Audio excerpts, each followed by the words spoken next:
Hey Bobcat colleagues, one of my learning coach friends made this thinking map to show the difference between PLC and CLC. And as we're at the beginning of our quarter 2 CLC journey, it's still kind of a new process. I wanted to share a few quick thoughts about CLC. So our district, Boise, has had PLC for over a decade. And educational research shows that one of the best ways teachers can improve their practice is working with one another. I know this has been true for me personally.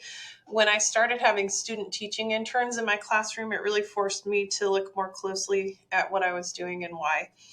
Sometimes I found my choices were because I'd just done it that way before. And sometimes I didn't know why I chose what I did in the classroom. Sometimes I made choices because I thought it was best for student learning, but I wasn't sure if it was. And honestly, I didn't know anything different, and I didn't really have the time to figure it out. Then one of my student teaching interns was actually hired at my school, and we began working together and planning together.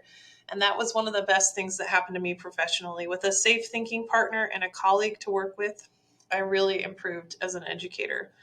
So I think PLC was a good idea in theory, but in my experience, it was either a staff meeting, whole group PLC, a department meeting, or personal choice PLC would roll around, and I didn't have good ideas often of what I wanted to do. So it turned into a meeting with my colleagues where it was sometimes hard to be positive because I finally had a sounding board for my frustrations and someone who really understood. Sometimes PLCs were good information. Sometimes I went because I was just checking a required box. PLCs were often led by my principal or our building instructional leads.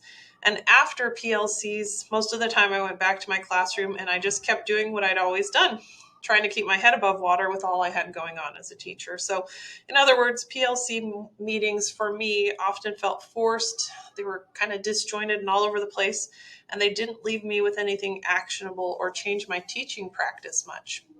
CLC stands for Collaborative Learning Cycle, and I heard it explained as CLC is what we do, and PLC, Professional Learning Community, is what we are.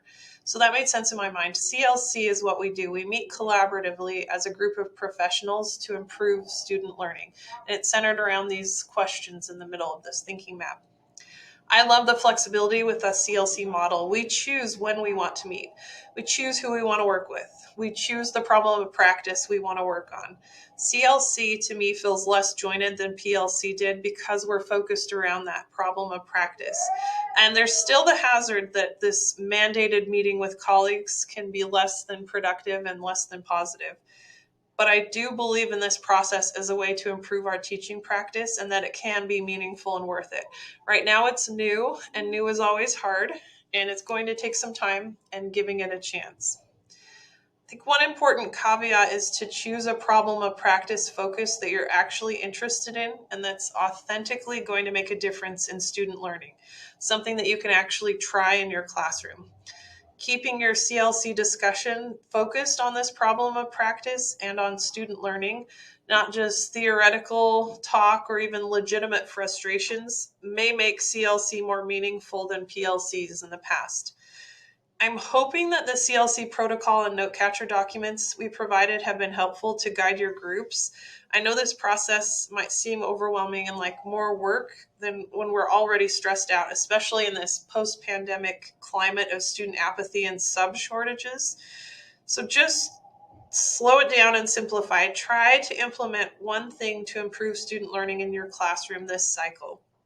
Share it in the slideshow, discuss it with your colleagues. Maybe it went great, maybe it flopped. Either way, it's something we can learn from. And I know that teaching is hard. The bad news is that what we do really matters. And the good news is that what we do really matters. I hope this quick video was helpful. Good luck with your continued CLC journey this quarter. Please let me know if I can support you or your group in this process. Thanks.